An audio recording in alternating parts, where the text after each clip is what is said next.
I'm Hemant Mehta. And I'm Jessica Blumke. And you're listening to the podcast for FriendlyAtheist.com. You can now listen to all of our episodes and see show notes at FriendlyAtheistPodcast.com. Wendy Thomas Russell is a journalist who spent years covering criminal justice. In 2008, she began writing books for and about children, including 3 books for the Girl Scouts. In 2011, her focus shifted to secular parenting. Not only does she blog on Patheos at Natural Wanderers, she's about to release a new book called Relax, It's Just God, How and Why to Talk to Your Kids About Religion When You're Not Religious. Wendy, thank you so much for joining us tonight. Thank you so much. So why this book and why now? Why is this book so important to have in our society right now? Right. Well, I don't think that there's a better time to be releasing a book about secular parenting. We have more than 60 million non-religious people in the country, and what I think it's around 14 million. I'm no mathematician or statistician, and I'm not sure, but my numbers are sort of calculated about 14 million or so are secular parents, and the majority of them are first-generation secularists, meaning They were raised in a religion that they know that no longer sort of feels right to them.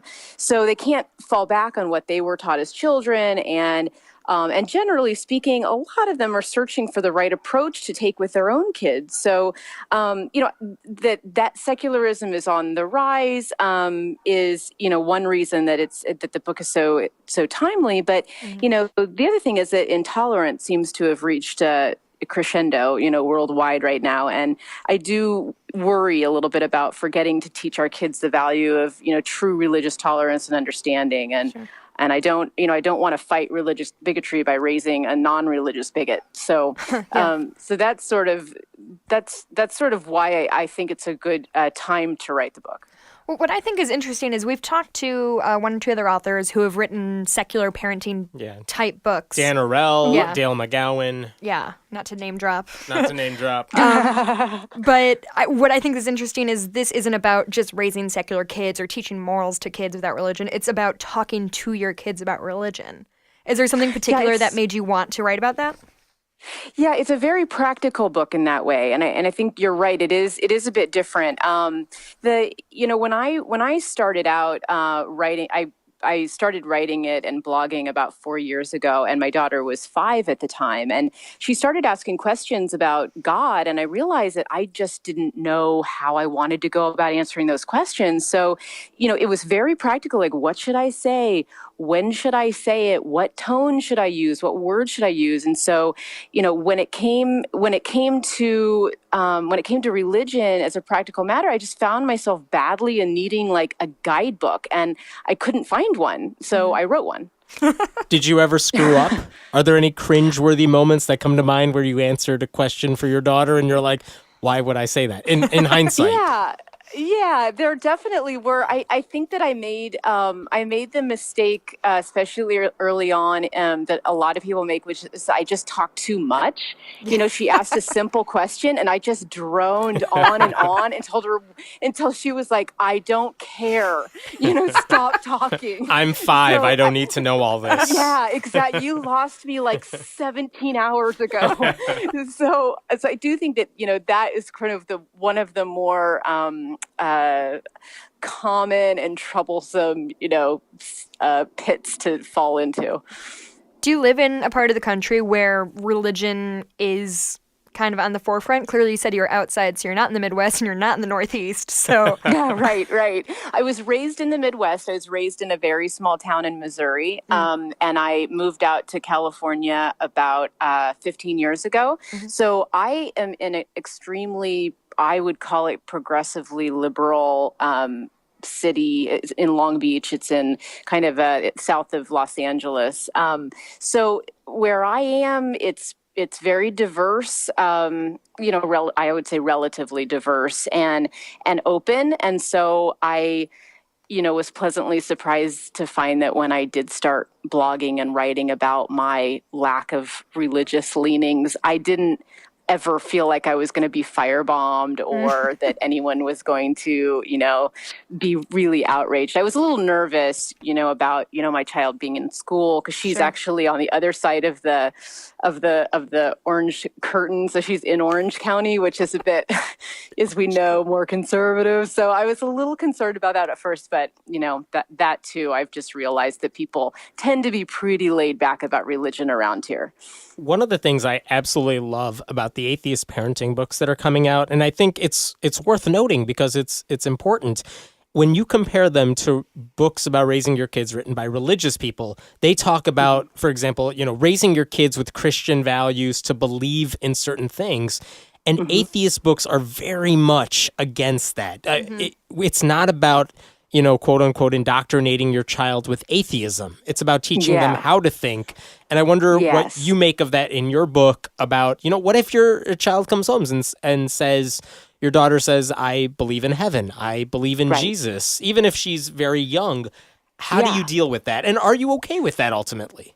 Yeah. Well, that's it. I mean, I think that's the crux of my book. So I'm glad you asked it. Because it's very much, I do think that my book is written really for anyone who considers themselves to be non-religious. It doesn't necessarily mean just atheists and agnostics. It could be, people who just don't care, about religion, or people who are maybe progressively theist.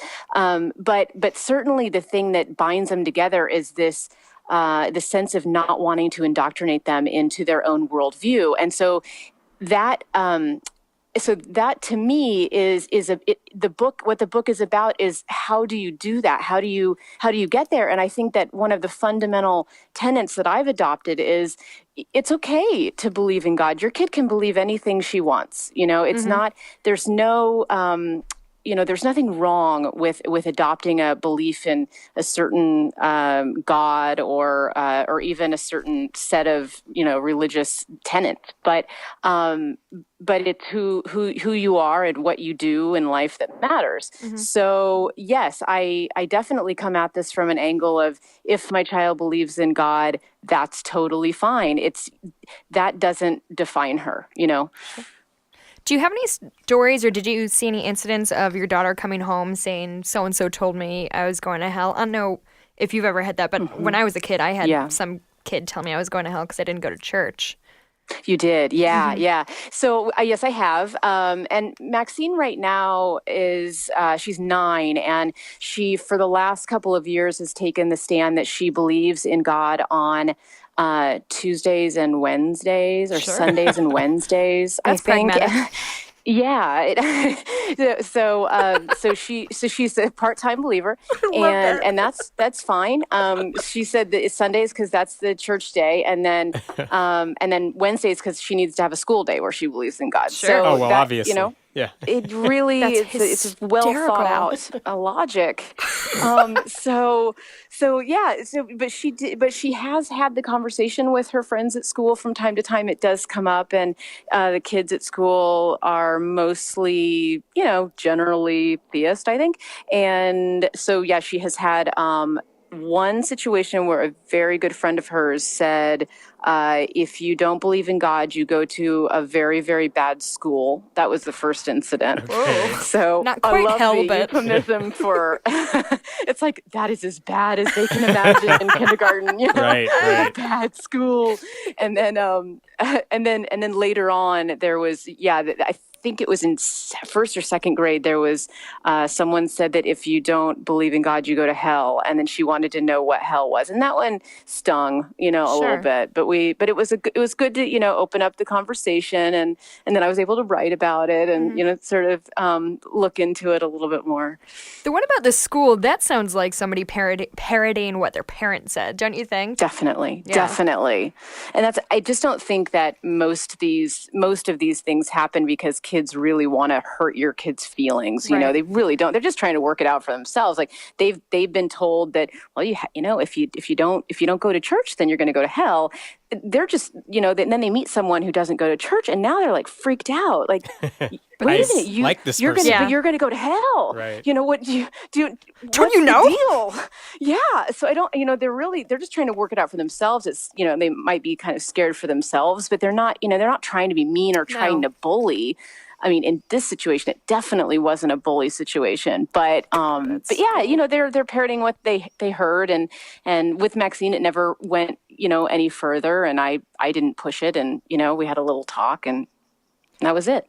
Let me play a little rapid fire game with you, and I'm wondering, these are questions that I think a lot of kids ask, and they tend to get a religious answer from their parents, and I'm wondering how you might approach them. So the first one, does God exist?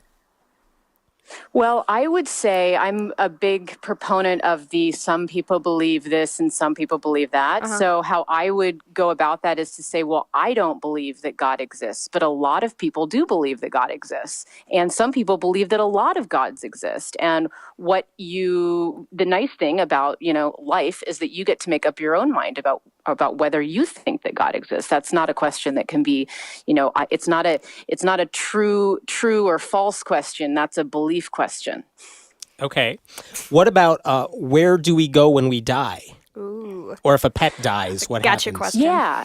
Yeah. Well, you know, I would probably throw in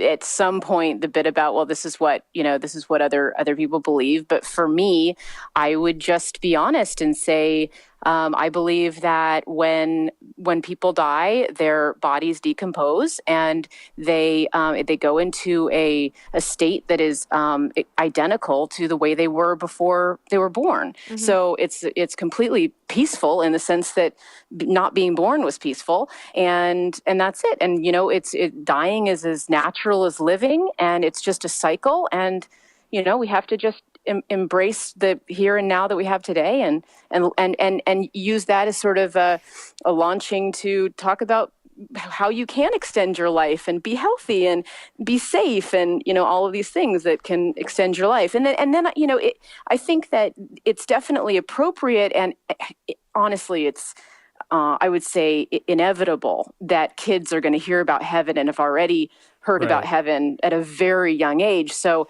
I think that's going to come in no matter what into the conversation without you having to really bring it up. I want to buy you a book from my parents, and I'm almost 30. Right. I do have one more question, but forgive me if this is personal. Has your child experienced the death of anyone close to her? No, not yet. We had the death of a dog that she took really well. Oh, good. And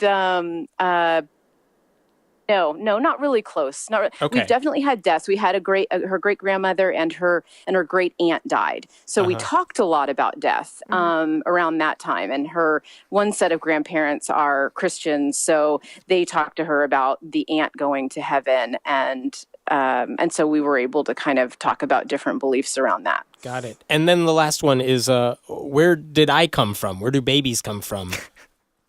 Oh my gosh! Well, you got to get yourself a sex book on that one. Because I've never really understood the answer to that one, and yeah. Yeah, well, we have a great book called Where Did I Come From? It's been out for like 50 years. Yeah. And so that one's just, to me, the sex talk is way easier than the God talk. Really?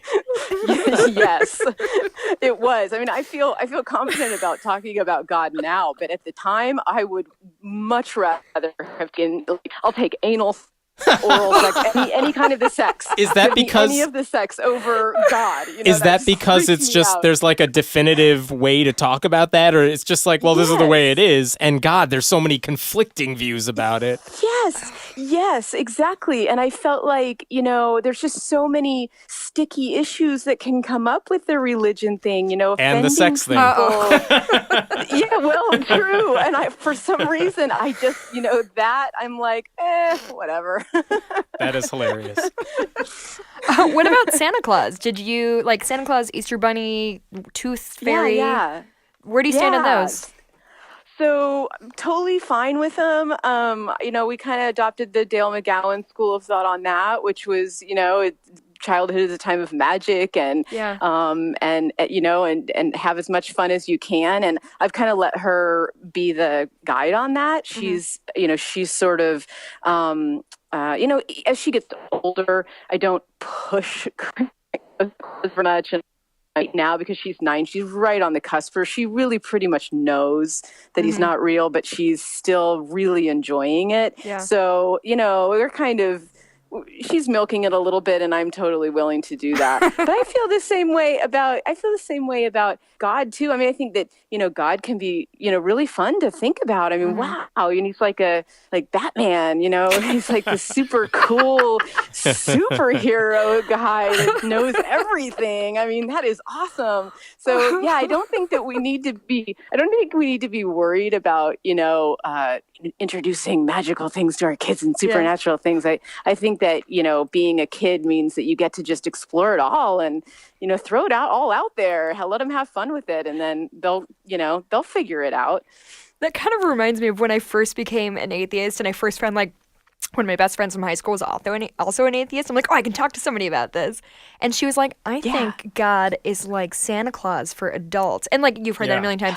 And my mind exploded. I was like, oh my God, you're so insightful. Do you think that Santa Claus and God are they're both examples of things you'll eventually grow out of? Yeah, there is definitely, a part of that. I mean, I do think that anything like that is, there's a parallel for sure. Do you think we should raise kids to be atheists? And because I've heard of a lot of atheist parents who are like, forget this. I understand the teaching your child, let them make up their own mind. But you know what? If they're going to be very clear and say, no, God doesn't exist. That's a silly thing. And they'll say the same thing about Santa too. Right. Yeah. See, I do not think that we should be raising our kids to be anything. I think that we should be raising them to be free thinkers. And I think that if we really want to do that, then we have to make a concerted effort to, not all of our religious baggage and every, negative thought that we ever had about, believers or religious people or whatever, onto our kids. I just think that is shooting ourselves in the foot. And it's certainly putting the kibosh on their ability to really, truly make up their own minds. I mean, it's one thing to laugh at Bill Maher jokes, but it's another to, to take that to your kids and say, haha, this is hilarious. These people believe that, and isn't that, stupid? And because, I mean, come on, it's just, there's not, I have my beliefs, you have your beliefs. Who cares? As long as we're kind of meeting on our common ground and on a million other things that really matter, then it doesn't, I mean, it's fun to sit around and sort of kvetch with like-minded people, Sure. But when it comes down to it, we're talking about talking to kids, and I think, I really value kindness and tolerance much more than being right, being right. So a thing I personally think about a lot is and I don't have any kids. Hammond doesn't have any kids, so we're super experts on this. Yeah. But I think a lot about I would want to raise my hypothetical kids, who are really cute, by the way, to be, free thinkers. They are adorable. I know. Thank you. They take after me. To be free thinkers and all that. But I honestly, if I had an 18-year-old kid who was P.S. found Jesus, bye. I don't think I would handle that well, which is so against everything I believe, and let your kid pick their own path. You'd be disappointed as a parent if your kid became super religious. I really would, but that's shitty of me. I hate thinking that. I don't know. What do you? Well, yeah, I think that you have to. I think that you have to understand that your kid is very likely, unless you do something really bad, and you're a great parent. I know that about you, Jessica, so it's not a problem for you. But I think that your kid is very likely to land in the same, with the same general worldview that you have. They're kind of predisposed to do that. But if you are sort of injecting, your values and your the value that you have to free think. I mean, that you want your child to what it would take for your child to, at the age of 18, become a fundamentalist, kid in with a charismatic leader or something. I mean, I think that would really require them to have sort of, I don't know, maybe not so much with the free thinking on that. I think I don't think I'm saying this very well, but I'm just like, how do I say this better? How can I save myself on this? I think maybe that shouldn't be your concern. That's what I'm thinking. I think that if you raise your kid to be tolerant of other people, if you raise them to understand that people should be judged on their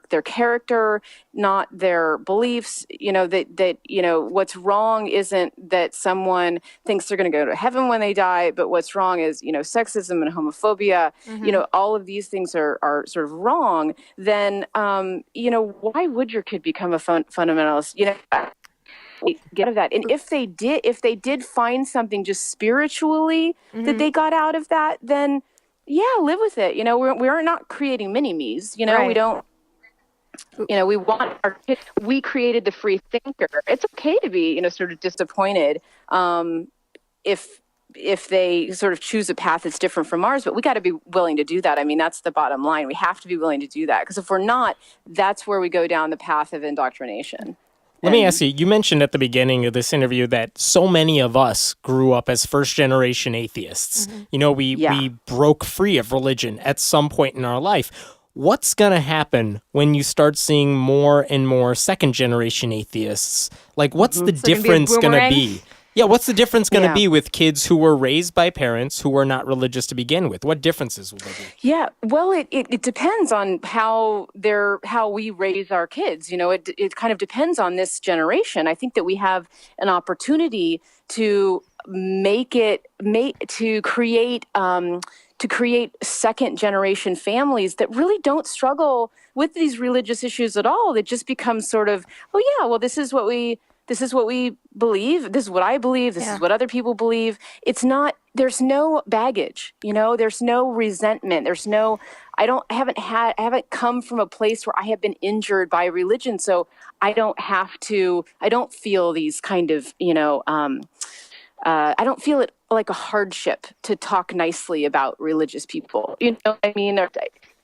Yeah, I feel the same way. And I've mentioned this before in the show that I was raised by certainly not like atheist big A parents, but certainly secular leaning folks. And, my parents were both raised Catholic, not super crazy about that whole thing. But religion wasn't discussed in my household. Like once in a while I would kind of come home like, oh, a girl told me I was going to hell.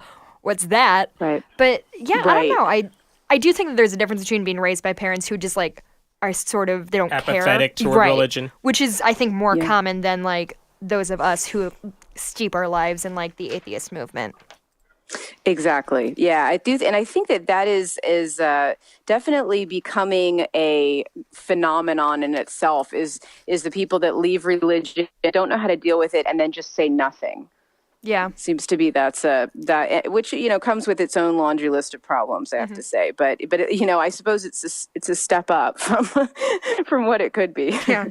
What did you learn from the other atheist writers out there right now who are writing books about atheist parenting? What did you take from them that kind of informed your own writing? Well, I'm a huge fan of Dale's, and I definitely have, I interviewed him very early on in the process, and we have a very similar philosophy about, about secular parenting. So I can't even tell you one thing that I took from him. I mean, I gained a lot from him. So I'm not exactly sure how to answer that question. I actually have a question. It's a little bit inside baseball, but I'm really curious because you also write for your blog, which is called Natural Wonders, which I flubbed the first time I tried to read your intro. Is it difficult keeping up a blog and writing a book at the same time, especially because their topics seem to overlap a little bit? Yeah, that's a great question. No, I found it to be really helpful, actually.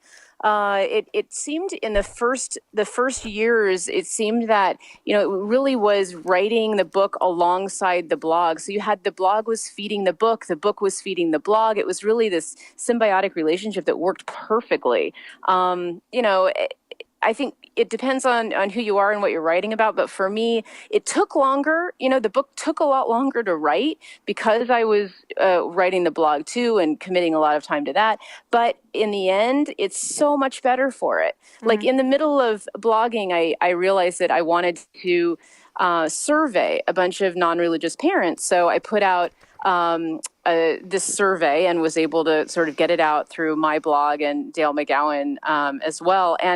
And so we got 1,000 non-religious parents to respond. And then I was able to use that to sort of anchor the book. So it's really not just, you know, my own kind of memoirist, you know, revelations or experiences. It's really based on what people have told me and their experiences too, which has really, you know, made it a much richer book, I think. Yeah. I love getting the feedback, and I've used it in a lot of my own like non-blog writing as well. It's great to toss out an idea on the website, get pilloried by commenters if that's the case, but then use that feedback to write a better version the next time. So it's always been helpful. Exactly. It is helpful, especially if you're open to the feedback. I mean, there's been some things that I have just cut from the book because I thought, you know, I don't think that I have a well thought out, you know, thesis here. Like there's something that I'm chewing on, and I'm realizing that as I'm putting it out there, I'm getting this feedback where, you know, it's not quite, either I'm saying it the wrong way or I haven't thought it out or whatever it is, but this is not the book material, you know? And so it is really helpful in that way. It's like an editor without, you know, it's an editing. It's like really a Wikipedia editing experience. Like crowdsourcing the editor. Yeah. And I don't know if it's something about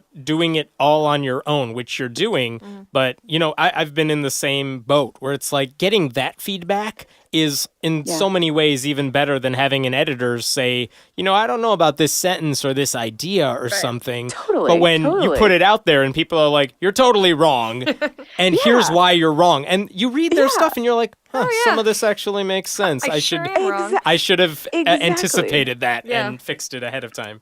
But I will next time.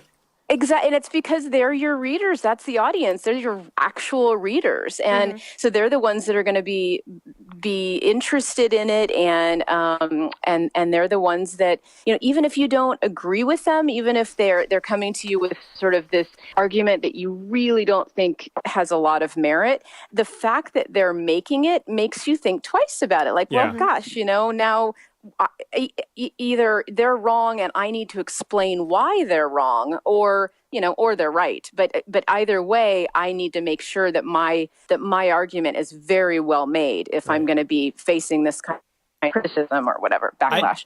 I found this to be the case a lot. I make some YouTube videos and stuff, and I will spend a lot of time trying to make sure I covered all the bases to any topic that I'm covering. And what I found to be really helpful in YouTube comments, of all places, is not that someone says, you didn't do this or you failed this. They will offer an argument, a counter argument to what I'm saying that I feel like, well, you're wrong. I can argue with you on that. But I should have anticipated that rebuttal, and I should have addressed it ahead of time. Yeah. That is not feedback I would have thought of otherwise. Because I figure, I'm making this argument. I got to cover all these things, and I did. So there you go. Then someone says, well, what about this argument? It's like, no, you're wrong. But I should have answered you ahead of time before you could even make that argument. Exactly. I hadn't thought this through enough to make my argument as clear as I could have the first time. Yeah, you don't want to have to rebut. You want to have to. It's very helpful. You want to get up there and go, yes, I covered all this in my argument. Right. Answered your rebuttals in advance. That's actually one of my personal pet peeves if I'm reading like a blog post of something and every comment, the author responds to that comment. For some reason that like just irks me. Because I'm like, you had your chance to get your say. You should have seen this coming. So I don't know why. It just sets my teeth on edge. I know. I understand that. I do. It's like, no, you had your chance. Yeah. You were on the podium. I'm glad it's not just me. You had your 5 minutes. Right. Yeah. No, I totally see that. One random question for you. You said you came from a background of journalism where you were writing a lot about criminal justice. And I wonder if any of that knowledge or that expertise in that particular field, is there any overlap when you're writing about secular parenting? I mean, I'm not making that as a joke. Yeah. Maybe there isn't. But No, I wonder if know. there's anything in that world I don't take it as a joke. Is there anything in that world that plays in here?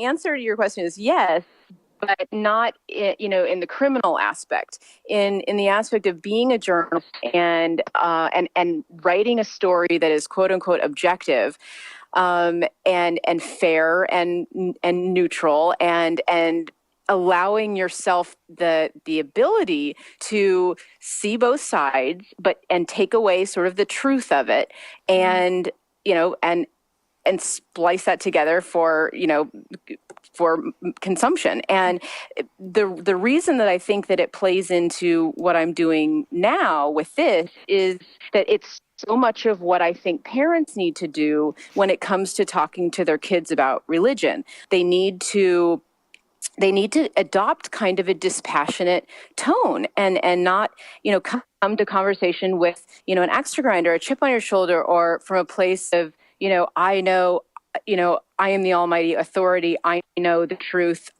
I'm going to tell you the truth here. It's, pretend you're a reporter and you're just dispassionately saying, this is what this person said. This is what this person says. This is what we know to be the truth. Make up your own mind, because that's what we did in journalism. And I really feel like that has helped me a lot in talking to my kid about religion. I can take myself out of it a little bit. And I do think that would help parents if they did that as well. So. Sure.